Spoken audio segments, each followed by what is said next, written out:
તો straight of હોર્મુઝ પર જોરદાર લડાઈ જામી છે અને કોણ તેના પર ભારી પડે છે અને તેના માટે કંટ્રોલ કરવા માટે થઈને આ લડાઈ વધારે આક્રમક તેજ બની ચૂકી છે।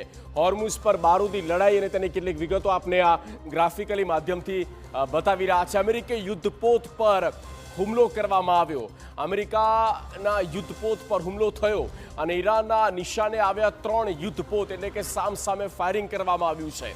હોર્મુઝની ખાડીમાંથી પાછળ હટ્યા જહાજ અને સ્ટ્રેટ ઓફ હોર્મુઝમાંથી જે જહાજો નીકળવાના હતા તેમણે ફરી ત્યાંથી યુ ટર્ન લઈ લીધો છે। અમેરિકાએ પણ ઈરાનના જહાજ પર હુમલો કર્યો અને ઈરાનને એક મોટું નુકસાન પહોંચાડ્યું છે।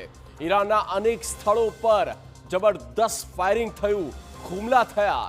યુદ્ધ વિરામ વચ્ચે બંને દેશમાં ભીષણ લડાઈ જબરદસ્ત જામી છે અને સ્ટ્રેટ ઓફ હોર્મુઝ પર પહેલી વાર એવું થઈ રહ્યું છે જ્યાં બંને દેશની સેના, બંને દેશના યુદ્ધપોત હવે આમને સામને આવી ચૂક્યા છે અને લડાઈ વધારે આક્રમક બની ચૂકી છે અને ત્યાંથી પસાર થતા અન્ય જહાજો પણ હવે તેના નિશાને આવી ગયા છે, ઝપેટમાં આવી ગયા છે। એક ખલાસી ભાઈનું પણ